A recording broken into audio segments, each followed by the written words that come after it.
बिहार के उप मुख्यमंत्री सम्राट चौधरी ने अरविंद केजरीवाल की पूर्वांचलियों का अपमान करने के आम आदमी पार्टी को जवाब दिया है।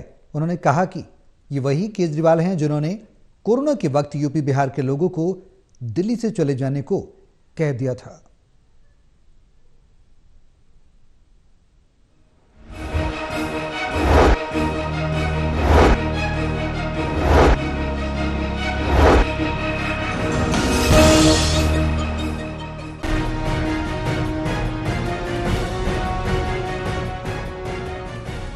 भारतीय जनता पार्टी के अध्यक्ष जेपी नड्डा के बयान को लेकर अरविंद केजरीवाल के आरोपों पर बिहार के उप मुख्यमंत्री सम्राट चौधरी ने जवाब दिया है।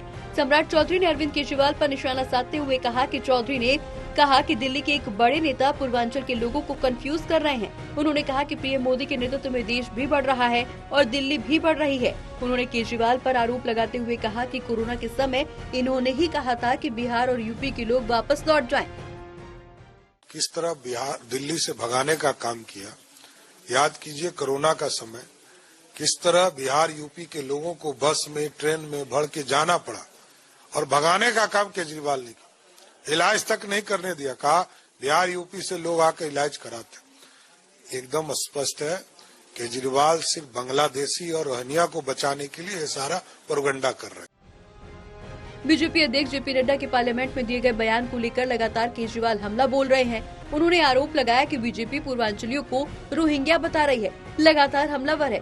सम्राट चौधरी ने उनके आरोपों का जवाब देते हुए कहा कि अब ये आरोप लगा रहे हैं कि रोहिंग्या से उनका संबंध जोड़ा जा रहा है, लेकिन दिल्ली में जो लोग हैं इन्हें न तो विकास से संबंध है और न ही दूसरे के विकास से कोई संबंध। उन्होंने कहा कि 2025 के चुनाव में दिल्ली के लोग इस सरकार को जवाब देने का काम करेंगे।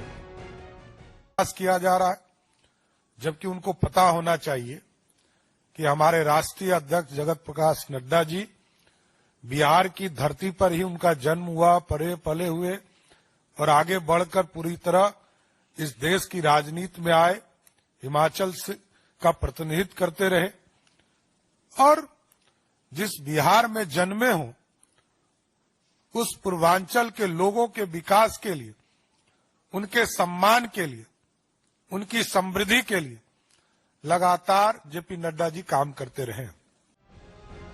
बहरहाल अब देखना ये होगा कि पूर्वांचलियों के सम्मान को लेकर आरोप प्रत्यारोप के बीच विधानसभा चुनाव में दिल्ली की जनता क्या फैसला करती है। कैमरा पर्सन विद्याधर के साथ ललित नारायण कांडपाल, टोटल न्यूज, दिल्ली।